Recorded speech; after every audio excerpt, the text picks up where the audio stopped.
សួស្តីទាំងអស់គ្នាហើយថ្ងៃនេះគឺខ្ញុំមានវីដេអូមួយគឺបង្ហាញអំពីដំណើរកំសាន្តទៅកាន់ទីរួមសុកស្រែអំបិលនៅត្រង់រមណីយដ្ឋាន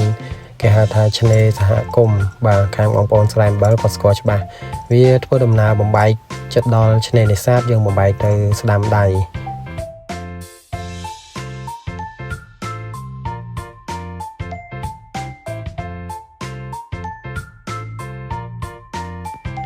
ជាស្ដែងវីដេអូនេះខ្ញុំអត់បានកាត់វាទេយកវីដេអូកាមេរ៉ាពីឡានហើយអ្នកទាំងអស់គ្នាអាចសេរីបានតិចបាននេះគ្រាន់តែចង់បង្ហាញពីផ្លូវទេសភាពស្រស់ស្អាតនៅទីរួមខេត្តកោះកុងអញ្ចឹងណាចង់បង្ហាញអ្នកទាំងអស់គ្នាដោយសារតែវាមានព្រៃឈើសងខាងផ្លូវក៏គេជួសជុលរៀបរាល់ហើយសំខាន់នោះគឺវាសៀងបរិយាកាស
នេះគឺកញ្ចក់ដែលយើងអាចជួលគេក្នុងតម្លៃ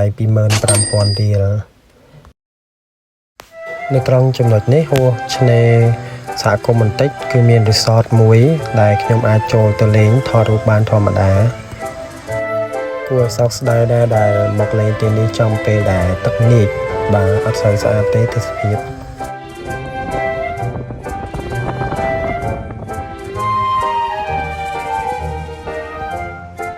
កន្លែងនេះសម្រាប់យើងចតឡាននៅខាងក្រៅនេះជាបឹងគីឡូសម្រាប់គេស្នាក់នៅនៅត្រង់ចំណុចនេះដែរឃើញគេរៀបចំឆ្នេរបានស្អាតមែនទែនអត់មានសម្រាមទេហើយមានទូក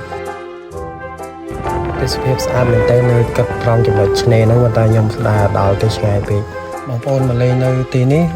អាចទាំងគិតថាក្តៅអត់មានដើមឈើតែជាក់ស្ដែងមើលសក់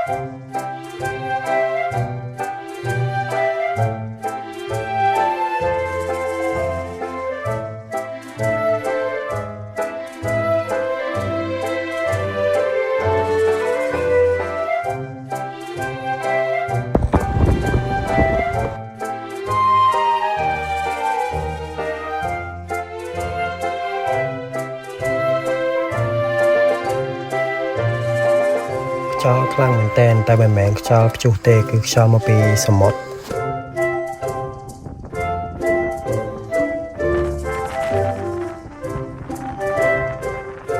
មកវិញយើងល្ងាចដែរចឹងឆ្លៀតចូលដងទឹកមកហូបបាញ់ឆៅហើយនឹងនំគ្រក់ទៅជាប់ស្ពានដងទឹកតែម្ដង